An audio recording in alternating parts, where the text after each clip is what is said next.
मनोगतामध्ये मला सुरुवातीला असं वाटतं की 2 दिवस मी या क्षेत्रामध्ये इथं आहे, सेवाग्राम परिसरामध्ये इथं राहिले आणि साहजिकच या परिसराचा म्हणून एक जो इतिहास आहे, एक ऐतिहासिक वारसा आहे, त्या वारशाचा कळत न कळत फार मोठा प्रभाव आमच्यासारखे जे दुरून इथं येणारे आहे त्यांच्यावर पडत असतो.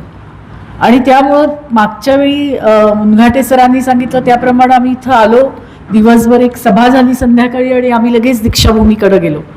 परंतु आत्ता गेले 2 दिवस मी अनेक संस्थांना, अनेक लोकांना भेटले.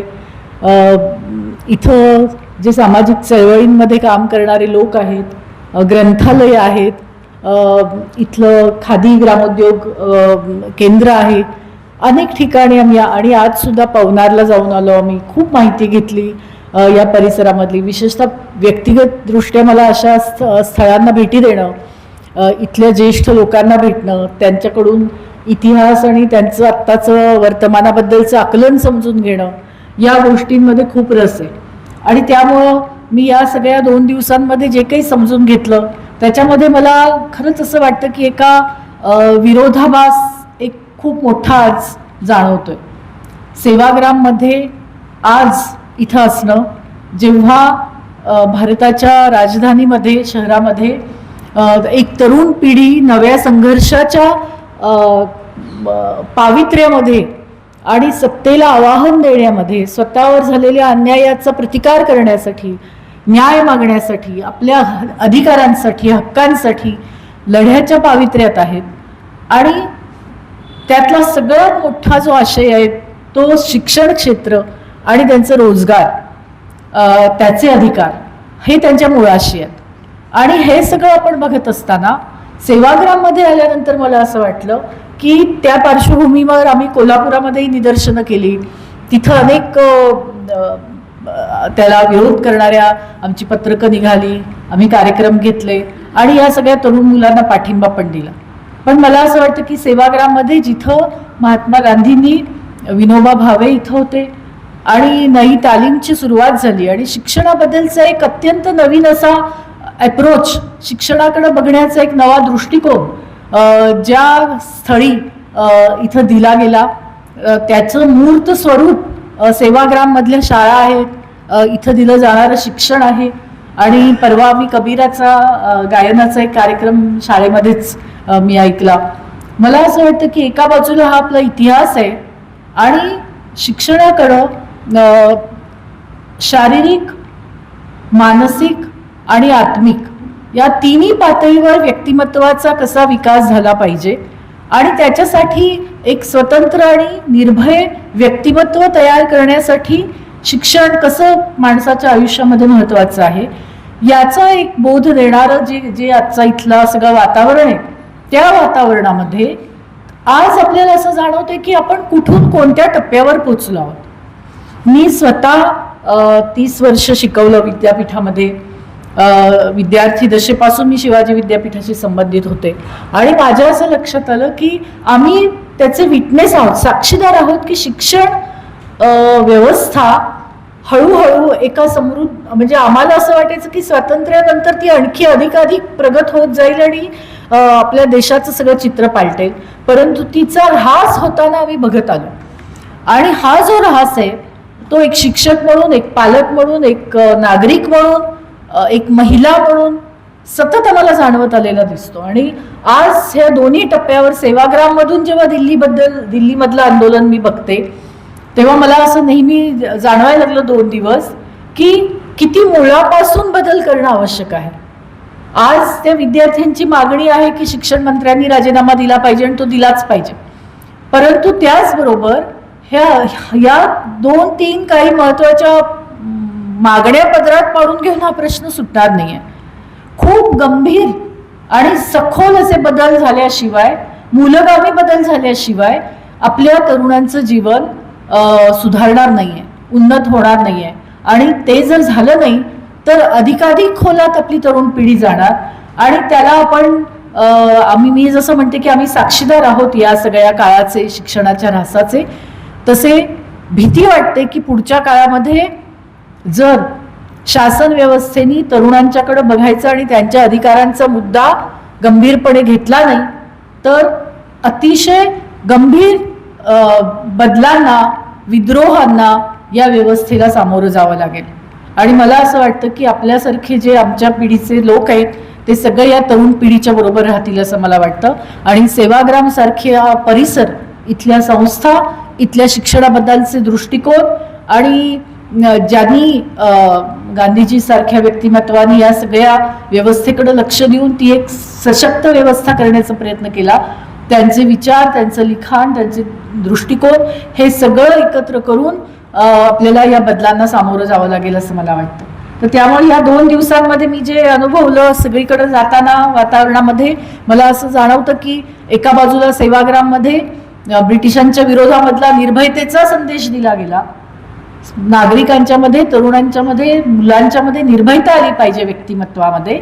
आणि गेला काही काळ अशा एका अवस्थेमध्ये आपण होतो की एक अघोषित आणीबाणी, एक अत्यंत प्रभावी असा दहशतवाद जो आपल्याला दिसतो, जाणवतो, प्रत्यक्ष बोट दाखवता येत नाही अशा पद्धतीने काहीतरी लादलेलं आहे.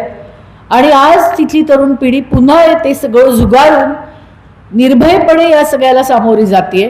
तर मला असं वाटतं की भविष्यामध्ये निर्भयतेचा हा संदेश सुद्धा जो सेवाग्रामचा एक आत्मा आहे तो आपल्याला भविष्यामध्ये बदल घडवून आणण्यासाठी आणि या तरुण पिढीला सुद्धा पुढे जाण्यासाठी मदत करेल असं मला वाटतं. दुसरा एक मुद्दा, मी पत्रिका वाचली आणि मला जेव्हा फोन आला तेव्हा जया द्वादशी वारांच्या बद्दल मी वाचलं आणि देवेंद्र गावंडेंनी लिहिलेला एक लेख उपलब्ध आहे लोक साधनामधला, तो मी वाचला. अतिशय संवेदनशीलपणे लिहिलेला हा लेख आहे आणि आमच्यासारखे जे दुसऱ्या भागात राहतात आणि ज्यांना परिचय नव्हता त्यांच्या व्यक्तिमत्वाचा अतिशय चांगला परिचय करून देणारा असा तो लेख आहे.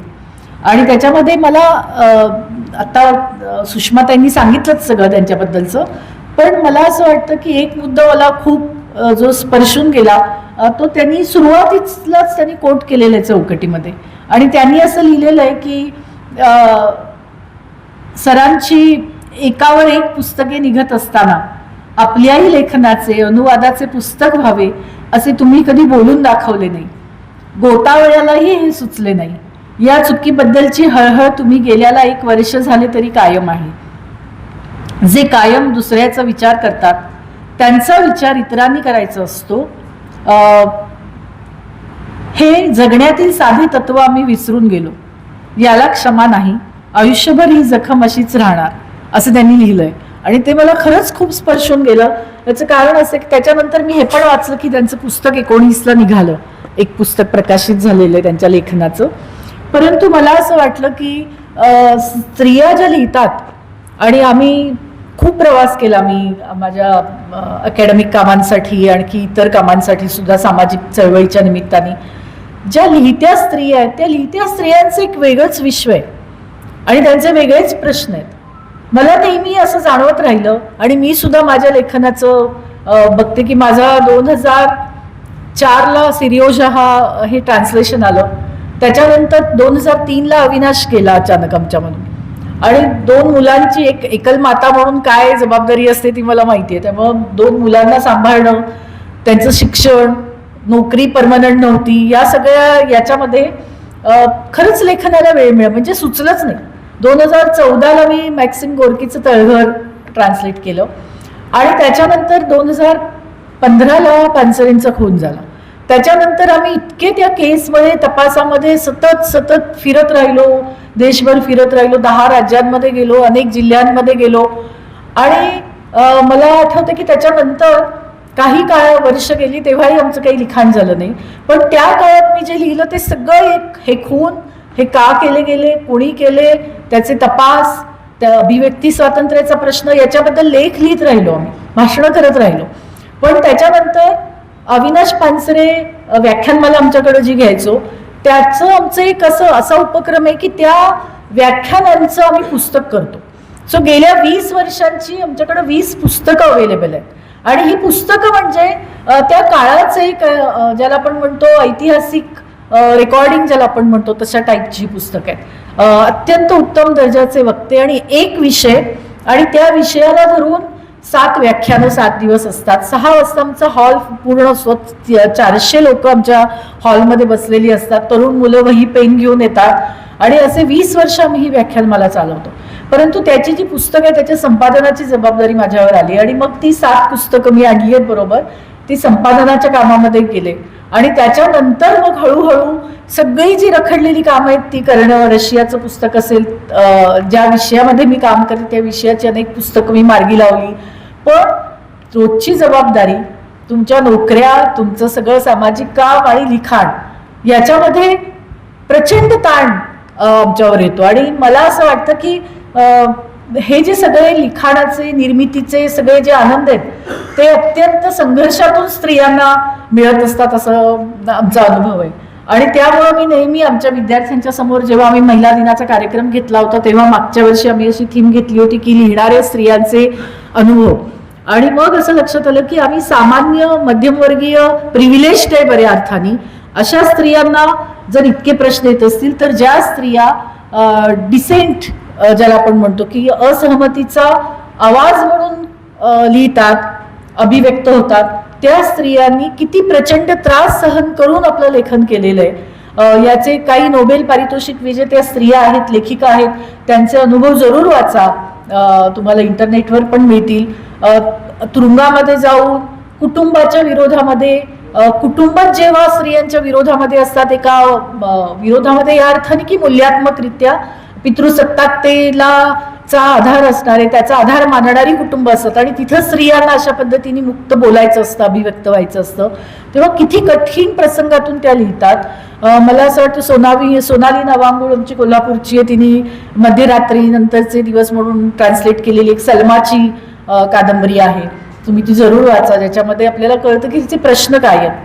आणि त्याचबरोबर या सगळ्या ज्या लेखिका आहेत ज्यांनी तुरुंगांमधून, घरातून बाहेर पडून, प्रसंगी मारहाण सहन करून आपली अभिव्यक्ती केली, त्या स्त्रियांचं जे लेखन आहे त्याला एक गांभीर्याने, त्यांची एक स्पेस, त्याची एक व्हॅल्यू द्यायला पाहिजे असं मला वाटतं. एक तर अनुभव असा आहे की तिचं नाव मला काय सापडलं नाही, पण मी तिचा लेख वाचला होता तिच्यावरचा, की अभिव्यक्ती स्वातंत्र्यासाठी तुरुंगात गेल्यानंतर लिहिण्यासाठी काही माध्यम नाही, पेन नाही, वही नाही, लिहायचं कागद नाही आहे, तर या स्त्रीनी आपल्या मासिक पाळीमध्ये होणाऱ्या रक्तस्रावामधून त्या रक्तानी चित्र काढलेली आहेत, असे अनुभव आहेत स्त्रियांचे. आणि हे जेव्हा वाचतो तेव्हा आपल्या लक्षात येतं की किती घुसमट होत असेल या स्त्रियांची, जर व्यक्त व्हायचंय आणि पोषक वातावरण नाही आजूबाजूला, कुटुंबामध्ये सप्रेशन आहे, बाहेर सप्रेशन आहे, तुम्हाला जे बोलायचंय, झुगारून द्यायचं त्याचं मांडता येत नाही. आणि मग या स्त्रियांना अनेकदा आपल्याला असं दिसतं की हे सगळे जे अनुभव आहेत त्यांचे, ते सगळे अनुभव फार मोलाचे आहेत आणि खूप इतिहासामध्ये महत्त्वाचे आहेत असं मला वाटतं. त्यामुळे जेव्हा जयाताईंचं कमला दासवरचं कामाबद्दल मी वाचलं तेव्हा मला खूप आनंद झाला की त्यांनी या लेखकेला निवडलं आणि तिच्याबद्दल लिहिलं, तिच्याबद्दलचं लेखन केलं. आणि आज जेव्हा मला इथं या पुरस्कारासाठी निमंत्रित केलं तेव्हा मलाही असं वाटलं की आमचे अनुभव जे आहेत स्त्रियांच्या लिखाणाचे, लेखनाचे, ते मला असं वाटतं की भविष्यामध्ये मी सुद्धा कोल्हापुरात गेल्यानंतर जरूर या अंगाने आम्ही या स्त्रियांना बोलावून, त्यांना आमंत्रित करून खास त्यांच्याबद्दलचे कार्यक्रम आम्ही आयोजित करण्याचा मी विचार करत आहे. आज इथं मला बोलवलं वर्ध्यामध्ये, आपणा सर्वांना भेटायची संधी मिळाली, तुमच्या सगळ्यांच्या समोर आमची काही मतं मांडण्याची संधी मिळाली, त्याबद्दल मी खरंच आयोजकांची ऋणी आहे. आणि मला इथं सत्कार केला, बोलवलं, त्याच्याबद्दल मी मनापासून आपले सगळ्यांचे आभार मानते. धन्यवाद.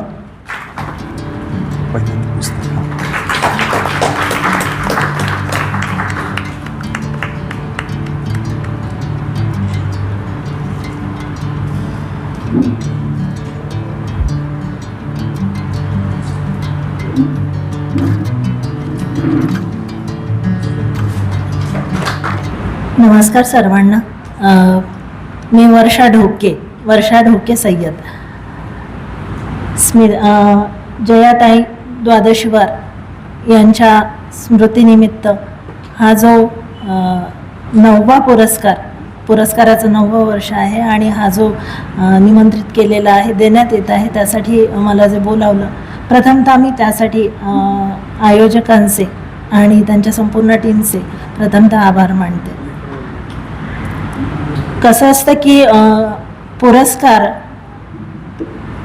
आणि ते देणारे हात, पुरस्काराचं महत्त्व हे जितकं मोठं असतं, त्याहीपेक्षा मोठी गोष्ट असते ती देणारे हात कसे असतात. ते देणारे हात जर स्वच्छ आहेत, निर्मळ आहेत, त्यांना एका कार्यकर्त्याचं आयुष्यभराचं देणं आहे, असा जर तुम्हाला कुठला पुरस्कार मिळत असेल तर ती उंची फार असते आणि मला वाटत नाही की त्या उंचीपर्यंत मी आहे. एका स्टेजवर आपण एका हुतात्म्यांच्या परिवारातील सदस्यांसोबत बसलेलो आहोत. हा जो मान आहे, हा जो पुरस्कार आहे आणि तो ज्या भूमीत मला मिळत आहे, ती भूमीसुद्धा कितीतरी गोष्टी इथे जुळून आलेल्या आहेत आणि त्या उंचीची मी आहे असं फार काही मला वाटत नाही. मला वाटतं पुरस्कार मला माझ्या साहित्यासाठी मिळाला असावा आणि साहित्यासोबत मी एक म्हणता येईल मला की मी एक चांगली टीचरसुद्धा आहे, शिक्षिकासुद्धा आहे. मेघाताईंनी मगाशी तो विषय काढला आणि जो आत्ता सुरू आहे, ज्या विषयासंबंधी सगळा आपला देश आणि जगात सुद्धा त्याच्या प्रतिक्रिया, नेदरलँड किंवा इंग्लंड इथून त्या प्रतिक्रिया येत आहे, तो महत्त्वाचा विषय म्हणजे मुलं, आपली मुलं, जी की आपल्या देशाची पिढी असते. आज आपण आपल्या या तरुण पिढीसाठी उभा आहोत आणि उभं राहायला पाहिजे. ही तरुण पिढी ज्या वर्गखोल्यांतून घडते, त्या वर्गखोल्यांमध्ये मी गेली 25 वर्षे शिकवते आहे आणि मला वाटतं की हा जो प्रवास तरुणांपर्यंत येतो, याचा पाया त्या वर्गांमध्ये घडला जावा. तिथलं सिस्टम, तिथली जी काही व्यवस्था आहे, ती मागील काही वर्षापासून फार ढासळलेली आहे. पुढे जाऊन फार त्यात काही करता येतं असं मला वाटत नाही. त्याचा पाया जो आहे तो आपल्याला मजबूत करायला हवा. शिक्षण व्यवस्था जी आहे किंवा जे त्यांना बेसिक शिक्षण मिळायला हवं, काय मिळायला हवं की माणूस म्हणून कसं उभं राहायचं आहे आपल्याला. आपल्या आजूबाजूलाच कुणी दलित आहे, कुणी आदिवासी आहे, कुणी स्त्री आहे, त्यांच्या हातात हात घालून कसं उभं राहायचं आहे. क पासून ज्ञपर्यंत शिकणे हेच शिक्षण नसतं. त्याच्या भरोशावर नोकरी मिळवणे हेच आयुष्य नसतं. तर त्यासोबत तुम्हाला इतरांसोबत, आपल्या समाजामध्ये जे आहे त्यांच्यासोबत कसं उभं राहता येतं आणि एखादा प्रश्न जर तुमच्या समाजात उभा राहतोय, तुमच्या शेजारच्या घरात उभा राहतोय, तर त्यावेळी तुम्ही काय भूमिका घेता, त्यासाठी तुम्ही कसे घडता, हे घडवणं, त्या लहान वयामध्ये लहान मुलांमध्ये घडवणं आणि तसा तो अभ्यासक्रम असणं, तो राबवणं, ह्या गोष्टी फार महत्त्वाच्या असतात असं मला वाटतं, ज्या की त्या आता वस्तुस्थितीपासून फार लांब गेलेल्या आहेत. आपले वर्ग फार काही घडत आहेत असं नाही आहे आणि मग त्या न घडण्यातनं जेव्हा ही पिढी आपली निर्माण होते, फार मोठे प्रश्न घेऊन आपल्याला उभं राहावं लागतं.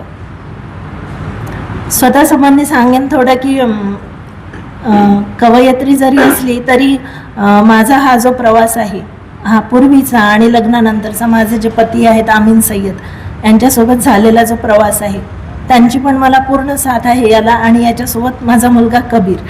मला असं वाटतं की बाहेरची पिढी घडवण्याआधी आपण आपल्या घरचं जे आहे ते फार मजबूत असायला हवं.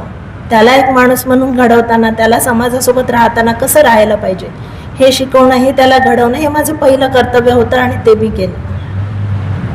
त्यांच्यासोबत घडताना अशा तो सगळ्या कार्यक्रमांमध्ये येतो. आताची पिढी या सर्वांपासून फार दूर आहे, पण लहानपणापासून तो अशा कार्यक्रमांमध्ये येतो आणि फार काही होतात त्यातनं बदल असं मला वाटत नाही. पण म्हणजे परवा तो मला म्हणाला की मला पण दिल्लीला जायचं आहे आणि मला फार बरं वाटलं ते की हे मी सांगितलं नाही त्याला, त्याने स्वतः ते मांडलं आणि मला वाटलं की हा योग्य प्रवास आहे की जो आम्ही दोघांनी मिळून त्याच्यासाठी केलेला आहे. मेघाताईंच्याच मुद्द्याला की आजची जी परिस्थिती झालेली आहे, काल मी त्या संबंधी काहीतरी परवा 2 ओळी लिहिल्या आणि भूक तुम्हाला जनतेची जर कळते आहे, भूक तुम्हाला जनतेची जर कळते आहे, अशा चुली का वेगवेगळ्या तुम्ही मांडल्या, अशा चुली का वेगवेगळ्या तुम्ही मांडल्या. माझी कवितासुद्धा असं म्हणता येईल की स्त्री आहे तर स्त्रीवादाच्या अंगाने ती लिहिल्या जायला हवी होती, पण ती त्या अंगाने गेली नाही. कारण की स्त्री असण्यापेक्षा दलित असणं आणि त्यातून जे भोग वाट्याला येतात ते मी जास्त पाहिलेले आहे आणि ते मला जास्त महत्त्वाचे वाटले. डॉक्टर बाबासाहेब आंबेडकरांच्या स्वप्नातली जी समानता आहे त्या समानतेसाठी फक्त लिहिणे किंवा कुठेतरी बोलणे यापेक्षा मला वाटतं की कृती फार महत्त्वाची होती आणि मी माझ्या लग्नातनं ती व्यक्त केली. मला फार कुठे बोलायची गरज पडली नाही, मी ती कृती केली आणि तिला आजपर्यंत इथपर्यंत आणलेलं आहे. तर या सर्व बाबींचा सगळा विचार करून मला इथे बोलावलं गेलं असेल याची मला जाणीव आहे. आणि हा पुरस्कार मला माननीय श्री सुरेश द्वादशीवार सरांनी दिला म्हणजे ही फार मोठी आणि महत्त्वाची गोष्ट आहे. मी त्यांचे पुन्हा एकदा आभार मानते आणि आपल्या सर्वांशी मागच्या परिषदेला आलो होतो आम्ही नोव्हेंबरला, नास्तिक परिषदेला, त्यानंतर 8 महिन्याने पुन्हा एकदा इथे आलो आहे. तर हा जो प्रवास आहे किंवा हे जे भावबंध आहेत हे असेच पुढे सुद्धा कायम राहावेत. आणि मला वाटते की पुरस्कार हा फक्त तेवढा एका क्षणापुरता किंवा दिवसापुरता नसतो, तर तो तुमच्या खांद्यावर परत एक जबाबदारी टाकत असतो. ती आता मी किती समर्थपणे पेलते हे मला फारसं माहिती नाही, पण मी माझ्या ज्या प्रवाहात आहे किंवा मी माझ्या ज्या तत्वांमध्ये आहे त्याच तत्वाने पुढे जाईल. माझी एक मैत्रीण कल्पना पण इथे आलेली आहे आणि मग गमतीमध्ये आम्ही म्हणत असतो की अन्नापेक्षा आम्ही आमची तत्त्व जास्त खाऊन जगत असतो. तत्वांना कायम राहू आणि तुम्हा सर्वांसोबत राहू या सदिच्छेसह मी इथे थांबते. धन्यवाद.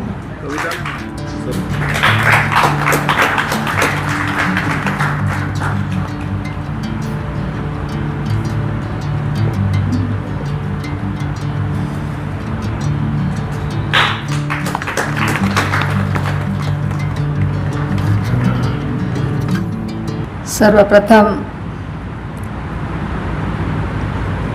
आदरणीय स्वर्गीय जया द्वादशीवार यांना विनम्र अभिवादन. आदरणीय द्वादशीवार सर, खरं म्हणजे मी सगळ्यांची क्षमा मागेन. म्हणजे एका मास्तरच्या वर्गामध्ये उशिरा पोचली सर आणि आपण मला आता कशाने छडीने ठोकणार की काय ही पण नास्ती होती. पण मला ते अंतराचं लक्षात नाही आलं. मला वाटलं 4 तासात मी पोचणार आहे म्हणून मी थोडीशी 1 तास लेट निघाली आणि त्याच्यामुळे थोडासा बसचा विलंब झाला. येण्यासाठी योग असा होता की अनेक ठिकाणी सत्कार स्वागत जरी झाले असतील पण हा माझ्या घरचा सन्मान आहे, कारण मी चंद्रपूर जिल्ह्यातली मुलगी आहे सर. आणि खरं म्हणजे चंद्रपूरबद्दल मला खूप आत्मीयता आणि अभिमान आहे. तो यासाठी कारण मी वयाच्या 18 ते 22 वर्ष तिथे माझे मिस्टर नोकरीला होते. ब्रह्मपुरी माझं माहेर आहे. एकाही व्यक्तीने माझ्या तरुण वयामध्ये मागे वळून किंवा कुठल्याही अशा वाईट भावनेने कधीच बघितलं नाही, मला अनुभव नाही आला. आणि म्हणून मला त्या माझ्या जिल्ह्याचा खूप अभिमान आहे की मी त्या जिल्ह्यातली आहे जिथे नीतिमत्ता, जिथे क्रांती आहे ज्या ठिकाणी. आणि चंद्रपूरला सर्व संपन्न असा तो जिल्हा आहे आणि त्या जिल्ह्याचा एक भाग म्हणून मी गडचिरोलीची आहे. इथे येताना वेगवेगळ्या मनामध्ये वलय आणि हे सगळं निर्माण होत होतं. तिथे गेल्यानंतर खरं म्हणजे ताईंनी जसं ज्याप्रमाणे सांगितलं तशी मी फार पुरस्काराची योग्यतेची असेल की नाही मला माहिती नाही. माझ्या पाठीमागे जर प्रमोद भाऊ बोलले असतील तर निश्चितच चांगलेच बोलले असतील, कारण समोर तोंडावर बोलणारे तर गोड असतातच. मागे निश्चितच चांगले बोलले, म्हणजे त्यांच्या मनात पण माझ्याविषयीच्या त्या भावना आहेत. ज्या समाजात मी जन्माला आली आणि ज्या समाजातून ज्या कुटुंबातून मी पुढे आली तर हे एक खऱ्या अर्थाने आश्चर्यकारक आहे. कारण त्या समाजातली एक मुलगी लेखनामध्येही पुढे येत आहे. 3 पुस्तकं निघाले, परत सातत्याने कुठे ना कुठे लेखन असतं आहे. सामाजिक कार्यामध्ये आहे ज्याला कुटुंबाचा अजिबात कुठलाच वारसा नाही. आणि त्या समाजाला तेवढी ती समज पण नाही. सर, आपण माझ्या समाजाशी अनभिज्ञ नाही आहे, आपल्याला माहीतच आहे त्या समाजातून, त्या परिसरातून, त्या परिवारातून मी इथे आलेली आहे. पण लहानपणी जे माझं कुटुंब होतं, माझे आई वडील, ताईंनी म्हटल्याप्रमाणे घरात कौतुक नाही. आता हे घरातलं कौतुक चंद्रपूरचं असल्यामुळे मी सांगायला काही हरकत नाही. मी कविता लिहायला लागली आणि कविता म्हणजे माझ्या कविता नव्हत्याच. आताचं पण लेखन माझं लेखन नाहीच आहे, ते प्रतिक्रिया आहेत सगळ्या. हे सगळं लिहित असताना माझे मिस्टर, माझं लग्न थोडं लहान वयात झालं आणि ह्या काय कविता लिहिते, ह्या काही कविता आहेत का, त्या कविता असतात, श्रावण मासी हर्ष मानसी, ह्या काही कविता आहेत का, म्हणजे असं म्हणायचे. आणि मग मला राग यायचा. पण माझी आई अडाणी होती. कुटुंबात माझे मामा वगैरे शिकायला असायचे आणि ते पुस्तकं वाचायचे. आणि माझी आई मला म्हणायची, खूपसून ती कविता लिहिली आहे, तू वाचून दाखव बरं. म्हणजे हे मोठे जेव्हा कविता लिहायला लागले तेव्हा. पण वाचनाचा छंद जो आहे, तर आईने एकदा एक पुस्तक माझ्या हातात आणून दिलं. म्हणजे माझे मामा वगैरे शिकायला होते त्या काळात आमच्या घरामध्ये. माझे वडील पण शिक्षणासाठी खूप इच्छुक होते, पण ते कमी शिकलेले आणि चपराशी होते तहसील ऑफिसला. आई अशीच शेतीचे कामं करायची आणि आम्ही समाजात, मोहल्ल्यात, गरीब समाजामध्ये राहायचो, सर्वसाधारण कुटुंबात. तर पुस्तक दिलं आईने, तर आईला नाही म्हणायची बिशाद नव्हती. आणि मग ते वाचूनच दाखवावं लागलं आईला. आणि आईला वाचून दाखवल्यानंतर मी जवळपास 25 ते 30 वेळा ते पुस्तक वाचलं. आणि ते पुस्तक होतं आपण सारे भाऊ भाऊ. तर त्या म्हणजे साने गुरुजी एवढा माझ्या आतमध्ये शिरला, तो निघालाच नाही. मग जिथे साने गुरुजी सापडला तिथे मी पकडला आणि वाचला. तर म्हणजे रामाचा शेला असेल, मिरी असेल, सगळं साने गुरुजी असं म्हणजे वाचून काढलं. तर तो करुणासागर, ते राष्ट्रप्रेम, तो त्याग, त्या सगळ्या गोष्टी कदाचित माझ्याकडे आल्या असतील, कदाचित भावांनी सांगितलं असेल. तर हे सगळं झालं. आणि मग कुसुमालाम चालत राहिली. पुढे लग्न झालं, नागपूरला आलो काही काळ. लग्नामध्ये 9वा वर्ग पास झाल्याबरोबरच लग्न झालं. आणि मी म्हटलं, मी रागाला आली, मला तुम्ही लग्न करून टाकलं तर मला शिकायचंच नाही, आता मी नाही शिकणार. तर आईने म्हटलं, का नवरा साहेब आहे, काही झालं कमी जास्त तर तू म्हणजे अनुकंपावर जर लागायचं असेल तर म्हणजे साहेबाची बायको पाणी देशील का म्हणे, शिकलीच नाही तर. मला ते एकदम बाणासारखं लागलं. म्हणलं हे पण बरोबर आहे. आणि मग मी परीक्षा देत राहिली, कशी तरी माझं ग्रॅज्युएशन झालं. असं करत करत नागपूरला आलो. नागपूरला अनेक काही लोकांशी सीमा साखरे असेल, मनोहर सर असतील, त्यावेळेला ढसाळ वाचनात आले. आणि एक क्रांतीचा तो काळ होता. मला वाटतं 87 ते 92चा तो काळ मी त्या 93-94पर्यंत नागपुरात घालवला. आणि असा माझ्यामध्ये बदल होत राहिला. मी लिहत राहिली, पण कधी पुस्तक निघेल असं वाटलं नव्हतं. म्हणजे वाटलंच नाही की पुस्तक निघेल किंवा काढावं किंवा निघू शकेल असं वाटलंच नाही. पण नंतर आईने मला म्हटलं की म्हणे, कुसुम, सोनं जर घालशील ना चोरीला जाणार आणि नुकसान होईल. जर पुस्तक काढशील तर पुस्तक चोरीला जाणार तर फायदाच होईल. म्हटलं की ही माझी आई इतकी गजब होती. मला पण म्हटलं, अरे अडाणी बाईला एवढं वाटत आहे आणि मी का नाही काढायचं. मग ते पुस्तक काढलं, रान आसवांचे तळे. आणि त्यानंतर मग हळूहळू अनेकांनी, दादांनी पण समीक्षा वगैरे त्या एखाद्या कवितेवरती केली, अनेकांनी त्याला गोंजारलं. आणि जंगलात राहिली, एटापल्लीसारख्या ठिकाणी जंगल पूर्ण फिरून आली. कधी कधी तर बसमध्ये नुसतीच बसायची आणि आलापल्ली ती एटापल्ली, आणि ती बस फिरली की म्हणजे या खिडकीतून जंगल बघायचं आणि तिकडून परत बघायचं. मग कोणी चपराशी किंवा चौकीदार, कोणी एखादा विद्यार्थी असेल, वसतिगृहात साहेब होते आमचे, आणि मॅडम तुम्ही उतरल्या नाही, कशाला आले? तर मी म्हटलं, नाही मला हे जंगल पाहायचं. काय बाई काय म्हणे, जंगल बघते. मला जंगलाने माझं झाडं बोलत होते माझ्यासोबत. बोलतात झाडं, जर त्यांच्याशी आपण संवाद केला तर. या सगळ्या गोष्टी होत्या आणि मी लिहत राहिली. कालांतराने 92च्या दरम्यान मला वारू सोनावणे वगैरे सगळ्यांशी माझा परिचय झाला. पुढे आदिवासी एकता परिषद आणि त्यानंतर अशोकभाई चौधरी जे आदिवासी एकता परिषदेचे राष्ट्रीय महासचिव आहेत. गांधींचा जो संघर्ष आहे तर सुरत आणि त्या जिल्ह्यात तिकडे बारडोली आणि तिकडे सगळे आदिवासी बहुतांशी राहत होते. पहिल्यांदा आदिवासी भागामध्ये गांधी आले. मिठाचा सत्याग्रह आदिवासींच्या घरातून झाला सर, आणि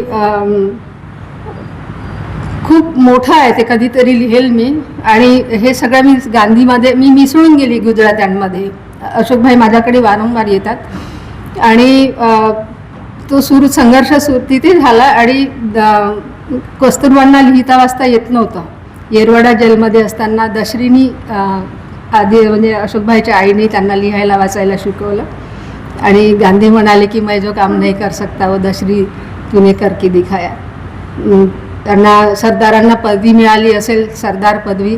त्यांचे 11 वर्ष त्यांचे काका ड्रायव्हर आणि त्या एरिया त्यांचे नियोजन करणारे होते. तर ह्या सगळ्या गोष्टी मी त्या बघितलेल्या आहेत, जवळून बघितल्या आहेत. आंदोलनं बघितले आहेत, समाजाचा संघर्ष बघितला आहे, कुटुंबातला संघर्ष बघितलेला आहे. स्त्रियांना इतकं सगळं करणं सोपं नसतं. ज्या समाजामध्ये काहीच समजत नाही त्या समाजामध्ये कितीतरी झेलावं लागलं. पण हे सगळं मिळाल्यानंतर आपल्यासारख्यांचे सगळ्यांचे आशीर्वाद सगळं विसरून गेली. आणि मला वाटतं की मला पण घरी कोणी मला फोन करेल तर कुठे आहेस, नुसती फिरत असते मी कोण देश. तर तर एक जी जेवढी आठवेल, पहिल्यांदा म्हणजे राणास्वांचे तळे काढलं आणि त्याच्यानंतर राणपाखराची माय गडचिरोलीमध्ये असताना. तर स्वातंत्र्याचं 50वं वर्ष होतं, त्याच्यातल्या 4 ओळी आठवते. स्वातंत्र्याच्या 50 वर्षात व्यथा माझी अशी आहे. स्वातंत्र्याच्या 50 वर्षात व्यथा माझी अशी आहे, छातीवरती बंदूक आणि पाठीमागे दंडूक आहे. आणि मग ती याच्यावरती गोंडवण माझा एक कविता होती, त्यात 5-6 ओळी म्हणते. होतो सुरुंगाचा स्फोटर आणि हादरून जाय, होतो सुरुंगाचा स्फोटर आणि हादरून जाय, रान पाखराची माया कशी भेजारून पाय. अगा गोंडाच्या गा राजा तुला विचारू का एक, आहे भयभीत कसा आज जंगलाचा लेक. नाही मायेच्या छातीवर पदर कसला, नाही जंगलाले कधी व्याभचाराला दिसला. तर हे असं आहे. आणि मला आठवत नाही पण शेवटच्या ओळी खूप चांगल्या आहेत, मला आठवणार नाही कविता. पण एकंदरीतच जंगलाचं चित्र, आदिवासींचं चित्र, जन्माने आदिवासी घरातले जे संस्कार, ह्या सगळ्या गोष्टीची सरमिसळ. आणि आपल्या सगळ्यांच्या सोबत म्हणजे सरांचे कितीतरी आम्ही व्याख्यानं ऐकले असेल, पाहिलं असेल. दादांच्या वडिलांसोबत गोना मुनगाडेसोबत संपर्क आला. त्यांचं प्रचंड इतके विद्वान लोक सोबतीला होते. लहुजी मडावी होते, बाबूरावजी मडावींनी त्यांचं पाहून जे घडली राजकीय जीवनामध्ये येत असताना, अपेक्षा नव्हती, इच्छा नव्हती किंवा विचार पण केला नव्हता कधीतरी राजकारणामध्ये येऊन. लहुजी मडावींनी म्हटलं, कुसुम तुझ्या गावाला मौशिखामला सीट आलेली आहे रिझर्व्ह, तर तू जिल्हा परिषदेला उभी राहा. मी म्हटलं नाही, राजकारण घाणेरडं असतं, मी जाणार नाही. ते म्हणाले की अगं तू जाशील ते शुद्ध करशील कुसुम, तुझी समाजाला गरज आहे, नाही कसं म्हणते. आणि मग मी गुचकाळ्यात पडली. बाबांना विचारलं, बाबा लहुजी असे म्हणताय. तर बाबा म्हणाले की ते काहीतरी विचार केले असतील, बाई म्हणे मोठे माणसं आहेत. म्हणजे मी असं झालं. आणि मग जिल्हा परिषद मी गाजवली. मग मुनघाटे साहेबांनी घरी बोलावलं, म्हणे कुसुम तुझं काम खूप चांगलं आहे जिल्हा परिषदेमध्ये, तू MLAचं तिकीट माग. मी म्हटलं माझी लायकी नाही सर, तू जा म्हणे माग पहिले. म्हणजे विद्वान माणसं किंवा जी समज असेल असे माणसं मला भेटले त्या ठिकाणी. आणि मी हे सगळं करू शकले. अशोकभाई मिळाले, बहारूदादा मिळाले, अनेक लोक, काळूराम काका धोदळे यांचं मोठं आंदोलन, म्हणजे अहमदाबाद हायवे हायजॅक करणं किंवा हे करणं, हे सगळ्या गोष्टी त्या लोकांनी केल्या. मोठे मोठे लाखोचे आंदोलनं, लढे पाहिले. आणि त्याच्यातून हे सगळं जे काही आहे हे होत आलं. लेखन त्या अर्थाने व्हायला पाहिजे तेवढं झालं नाही, कारण सततचा प्रवास असतो. आणि आता आम्ही भिडलो आहे सर पंतप्रधान राहुलजींना बनवायला. ताईंनी चांगला उल्लेख केलेला, मी त्याच्यामध्ये जाणार नाही. माझा पूर्ण विश्वास आहे राहुल गांधी पंतप्रधान बनणारच. आणि मी नाही म्हटलं की राजू सरांना मी रागावली, खरं म्हणजे सगळ्यांच्या समोर सांगायला काही अवघड वाटणार नाही, माझं कुटुंबच समजते मी आपणाला.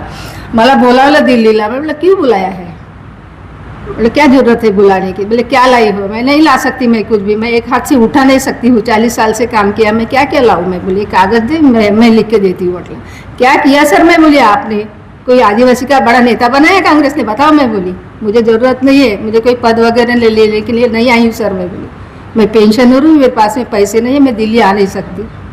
माहिती नाही त्यांना काय वाटलं, बडी कडक आहे. आणि मला ते पद दिलं. मी आता सध्या तेलंगणाची इन्चार्ज आहे आणि मी काम करते आहे.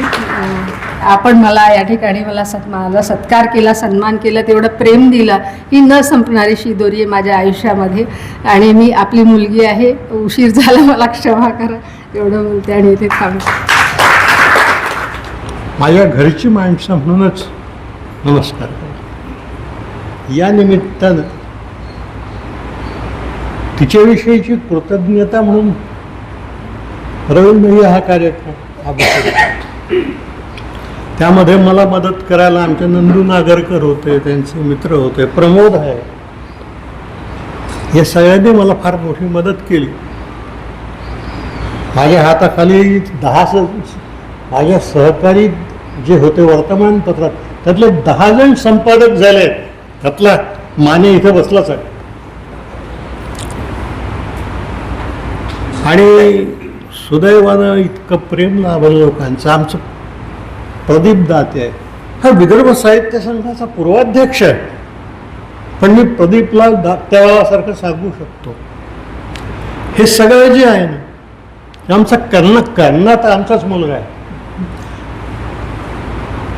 या निमित्तानं पुन्हा एकदा आपली सगळी माणसं भेटली, त्याचा मला अतिशय आनंद आहे. हे आभार प्रदर्शन थांबवून एक औपचारिक गोष्ट मी करून टाकतो.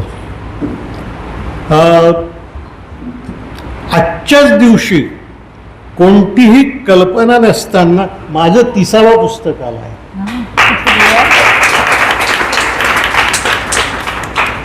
आणि या पुस्तकाचं नाव आहे ज्ञान आणि शहाणपण. आता ज्ञान आणि शहाणपण यातल्या एकाही गोष्टीचा माझा संबंध नाही, हे आपण जाणता. आणि अचानक वेळेवर आल्यामुळं आणि आजच आलं, त्याचं प्रकाशन करायचं माझ्या मनामध्ये होतं. आणि कोणाच्या हातून करायचं, तर इथं माझी मोठी बहीण बसली आहे, सरोज देशमुख. तिची बहीण माझी धाकटी, तिची माझी क्लास फेलो होती. तेव्हापासून ती मला मोठ्या बहिणीच्या अधिकारानं आशीर्वादाचं पत्र लिहितं. म्हणून मी सरोज तुझ्या हातून येतो.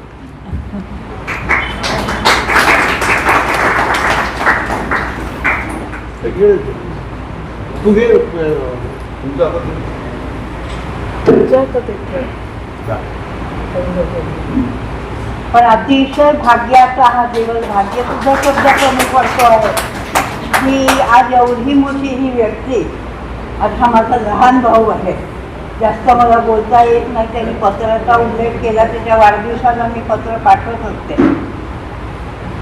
आणि या पुस्तकाचं प्रकाशन झालं, हे ज्ञान आणि शहाणपण सगळीकडे पसरो आणि आम्हाला मिळो.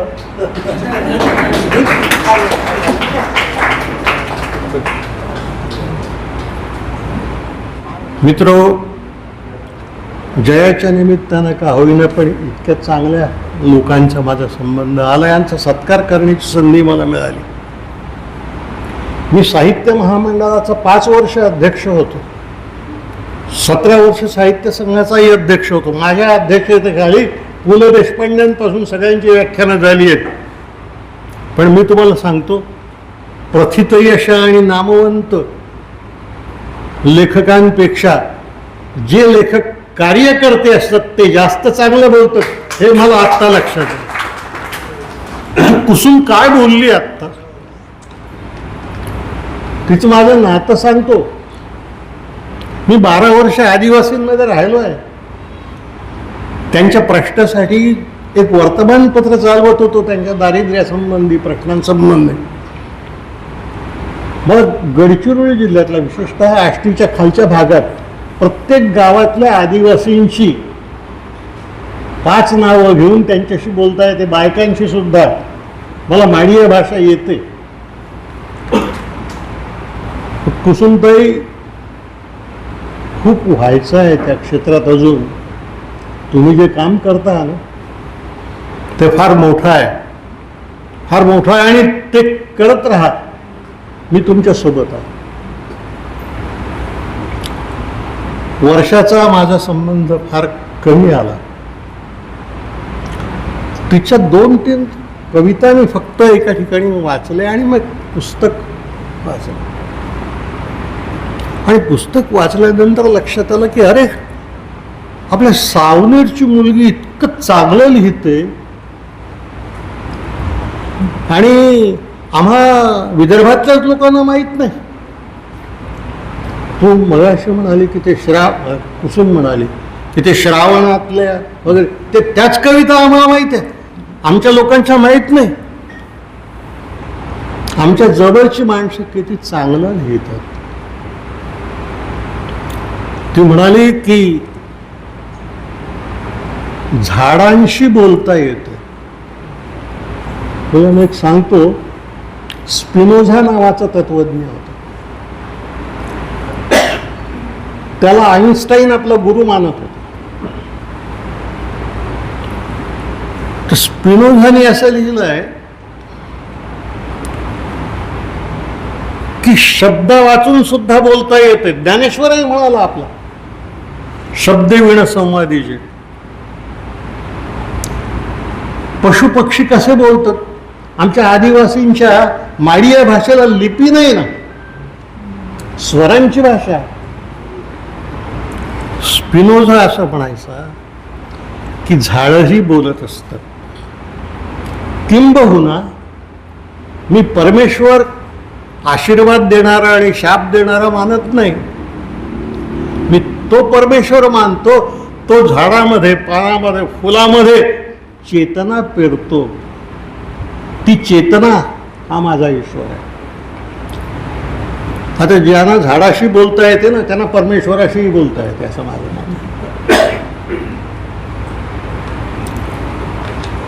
मत. मेघाविषयी मी काय बोलू? गोविंदरावांनी मला एकदा पहिल्यांदा व्याख्यानाला बोलवतो कोल्हापूरला. त्यानंतर हिने 3दा आज्ञा करून मला तिथं बोलवलं. त्याचा सूड म्हणून मी तो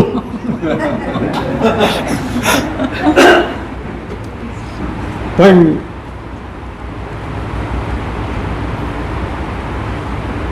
कोल्हापूर विद्यापीठामध्ये शाहू महाराजांच्या अध्यक्षतेखाली तिने जे रशियन भाषेत भाषण केलं आणि मग त्याचा मराठी अनुवादही तिच्यात रशियन मैत्रिणींचा ऐकवला तिने. मी थक्क झालो. तू मॅगझिन गार्कीचं नाव घेतलं. मी गार्कीचं घरी जाऊन आलो आहे. मॅगझिन गार्कीचं घर फार प्रचंड आहे. त्या घरासमोर त्याचा पुतळा उभा केला. उंच आहे खूप. शेजारच्या टपरीवरून मी शिडी मागवून आणली आणि त्या चौथऱ्यावर चढून त्याच्या पायाला हात लावला. तेव्हा आणि कोनिसबर्गमध्ये इमॅन्युएल कांट ज्या सडकेने फिरायला जायचा त्या सडकेला अजूनही फिलॉसॉफर स्ट्रीट म्हणतात असं मा.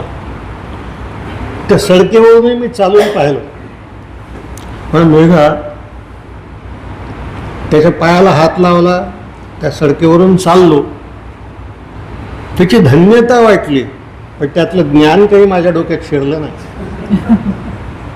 ज्ञान नाही शिरलं. असंच मला सेवाग्राममध्ये नेहमी वाटत आलं. असंच मला आनंद भवनमध्ये मला वाटत आलं. मला आनंदीला वाटत आलं आणि चोखोबाच्या घरात मला वाटलं आहे की मला माहीत नाही इथं सगळे लेखक प्रथितयश बसलेत, मला या ठिकाणांना भेटी दिल्या म्हणजे या ठिकाणाहून आपण मोठे होतो, त्यामुळे आपण मोठे होतो असं कधीच वाटलं नाही. ऑन द अदर हँड मला नेहमी अशा ठिकाणी माझं लहानपणच जाणवतं, लहानपणच जाणवतं. काही दिवसापूर्वी खान अब्दुल गफार खानांच्या आत्मचरित्राला मी प्रस्तावना दिली 35 पानांची. ती लिहित असताना खान साहेबांचं चरित्र जेव्हा मी वाचलं तेव्हा मी तुला खरं सांगतो, आपण माउंट एव्हरेस्टच्या पायथ्याशी उभे आहोत, त्याची उंची आणि आपलं ठेवणे पण अनुभवत आहोत हे माझ्या लक्षात आलं. हे जगात इतकी मोठी माणसं आहेत, ती जवळची आहेत, दूरची आहेत, पण अपरिचित ठेव राहिली आहेत, अपरिचित राहिली. त्यामुळं जी माणसं नव्यानं लिहितात, ज्यांच्या ऊर्जा नव्या आहेत, ज्यांच्या प्रतिभेला अंकुर फुटतायत, त्यांच्याविषयीच मला जास्त आता कौतुक आणि आदर वाटतो. याचं कारण जुन्यांच्या जवळ जे होतं ते सांगून झालेलं आहे, आता सांगून झालेलं आहे. आणि त्यांनी इतकी वर्ष जे सांगितलं त्यामुळं आम्ही फार उंच झालो असं झालं नाही. तुम्ही विद्यार्थ्यांच्या विषयी आता खूप बोललात. ती पोरं आंदोलन करतायत, रक्तबंबाळ होऊन रस्त्यावर पडतायत, आणि प्रधानमंत्री मागच्या दारानं पळून जातो पार्लमेंटमधून. तो पळून जातो. याचं कारण रवींद्र भैया खरं सांगू का, आपल्या देशाचा मालक अदानी आणि मोदी त्याचा मुनीम आहे. मोदी त्याचा मुनीम आहे आणि त्याचं मंत्रिमंडळ ह्या मुनिमाच्या हाताखाली काम करणारे आणि चोपड्या लिहिणारे लोक आहेत. कसली माणसं आपण निवडून दिली. नागपूरचा एक मंत्री दर महिन्याला 147 कोटी रुपये आपल्या खात्यात कसं जमा करतो.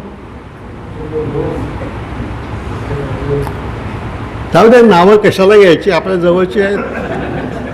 विदर्भाची पुष्कळ बदनामी तशी झाली. 50 कोटीत आमदार विकले जातात, 100 कोटीत खासदार विकले जातात.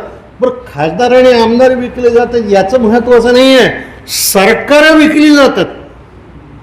सरकार, कर्नाटकचं सरकार पहिल्यांदा विकत घेतलं गेलं, मग गोव्याचं गेलं, मग मध्य प्रदेशचं गेलं, मग आसामचं गेलं, मग राजस्थानचं गेलं, आणि महाराष्ट्राचं तर गेलंच. जिथं सरकार विकली जातात तिथं पुढाऱ्यांचं काय ऐकायचं असतं.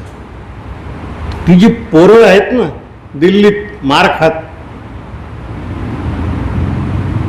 मला त्यांचा अभिमान आहे.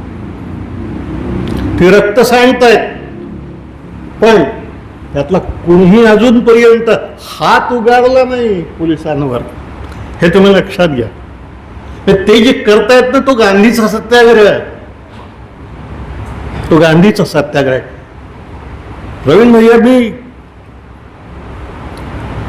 ॲटेनबरोची मुलाखत घेतली जेव्हा गांधी चित्रपट त्याचं चित्रीकरण सुरू होतं तेव्हा.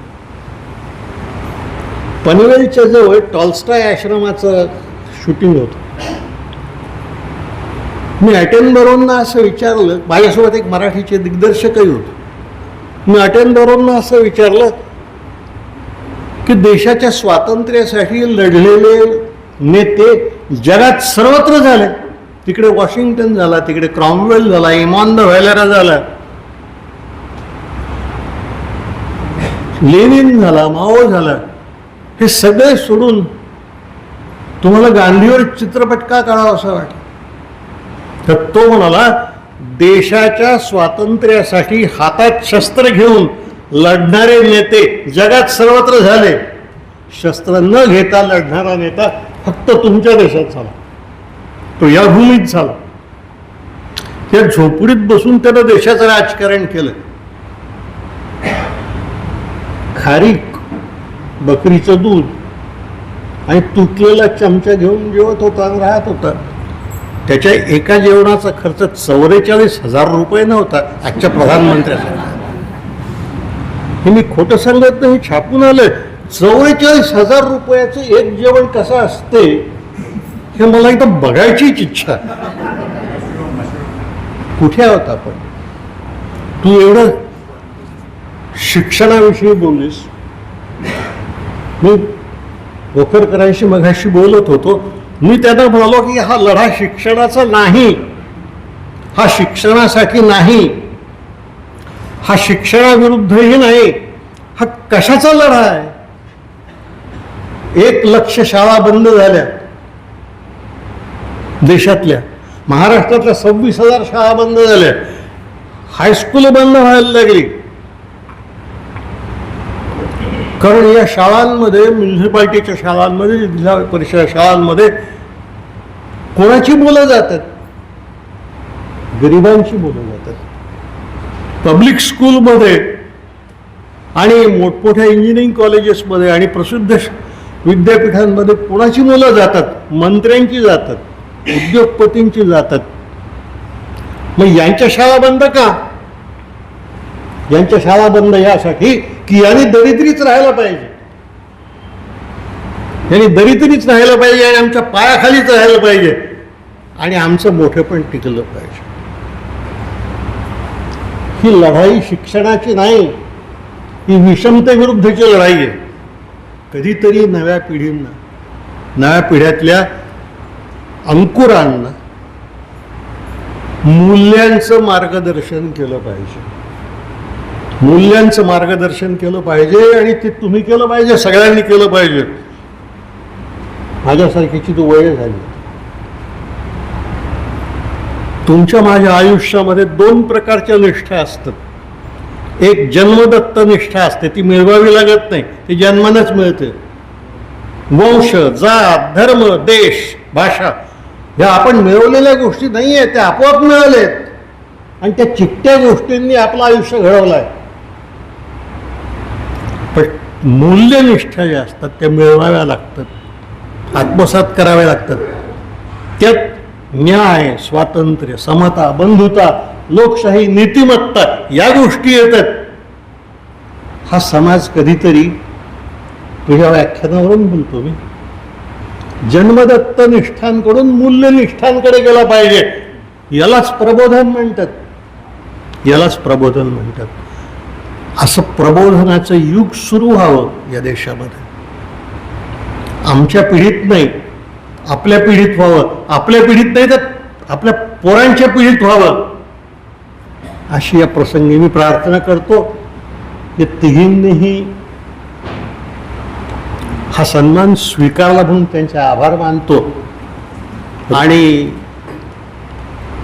आपल्या सगळ्यांचे आभार यासाठी मानायचे की आपली वारंवार भेट होत आलेली आजपर्यंत. आज पुन्हा आपण एवढ्या संख्येने इथे चंद्रपूरची माणसं आहेत, अकोल्याची माणसं आहेत, पुण्याची माणसं आहेत, इतक्या दूरदूरून लोक आले. ते जयाविषयीच्या प्रेमानं आले हे मला माहिती. म्हणून मी या कार्यक्रमात आजपर्यंत कधीही बोललो नाही. आमच्या कार्यक्रमामध्ये जयाच्या या आमच्या कुटुंबाच्या वतीनं श्रोत्यांचे आभार प्रकाश आमटे मानत असत, मी नाही. काय प्रकाश माझा लहान भाऊ होतो, तर मी आपले सगळ्यांचे आभार मानतो. अतुल, सुषमा यांनी या कार्यक्रमासाठी जे परिश्रम केले ते मला माहीत आहे आणि हा कार्यक्रम पूज्य बापूच्या आणि कस्तुरबाच्या सहवासात झाला याच्या एवढा आनंद दुसरा कोणता नाही. हे स्थळ आणि हा काळ जयाची आठवण विसरायला लावणारा नाही, पण यावर थोडंसं पांघरून घालणारा जरूर आहे, एवढंच मी सांगतो आणि आपली रजा घेतो. धन्यवाद.